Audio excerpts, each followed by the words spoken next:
আজ থেকে পশ্চিম জেলার মোট 18টি প্রাথমিক স্বাস্থ্যকেন্দ্র, কমিউনিটি স্বাস্থ্যকেন্দ্রে ওএসডি কেন্দ্র চালু হচ্ছে। এটি শুধুমাত্র আমাদের রাজ্যে নয়, গোটা দেশের জন্য এক যুগান্তকারী পদক্ষেপ।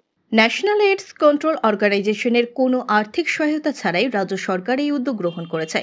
পাঞ্জাব রাজ্যের বহির্বিভাগীয় ওপিওড অ্যাসিস্ট্যান্ট ট্রিটমেন্ট ওএএটি মডেল অনুসরণ করে ইনজেকশনের মাধ্যমে শিরাপথে মাদকাসক্তদের পাশাপাশি অন্যান্য নেশাগ্রস্ত ব্যক্তিদের কাউন্সেলিং ও চিকিৎসার মাধ্যমে সুস্থ জীবনে ফিরিয়ে আনতে এই উদ্যোগ।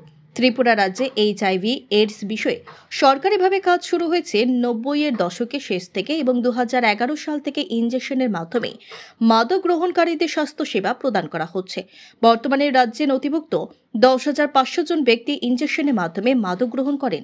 তাদের জন্য পূর্বে শুধুমাত্র ন্যাশনাল এইডস কন্ট্রোল অর্গানাইজেশনের অর্থায়নে শিরাপথে মাদক ব্যবহার সম্পর্কিত ওএসডি পরিষেবা চালু ছিল, কিন্তু আজকের এই উদ্যোগের মাধ্যমে অন্যান্য নেশাগ্রস্ত ব্যক্তিরাও এই পরিষেবার আওতায় আসবেন, যা নেশামুক্ত ত্রিপুরা গঠনে এক বলিষ্ঠ পদক্ষেপ।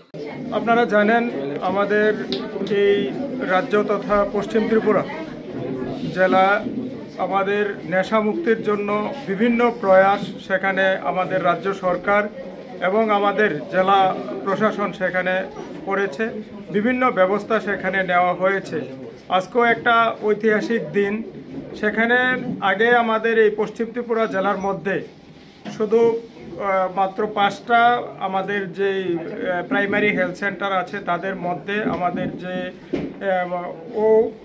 ওএসটি যেটা আছে আমাদের, সেটা চালু ছিল। আজকে থেকে আরও 18টা প্রাইমারি হেলথ সেন্টারে সেগুলি চালু হচ্ছে। তো এগুলির মাধ্যমে আমাদের যারা নেশাগ্রস্ত ভাই বোন যারা আছে, যারা শিরাপথে মাদকদ্রব্য ইউজ করছে এবং বিভিন্ন সেখানে নেশায় আক্রান্ত হয়ে তারা সেখান থেকে বেরিয়ে পারছে না, তো তাদেরকে সেখানে চিকিৎসা প্রদান করা হবে। আজকে এখানে আসা থেকে শুরু করে আমাদের অন্যান্য হেলথের যারা কর্মী আছে তাদের উপস্থিতিতে আজকে আমাদের এই নন্দননগর প্রাইমারি হেলথ সাব সেন্টারেও সেটার উদ্বোধন হয়েছে।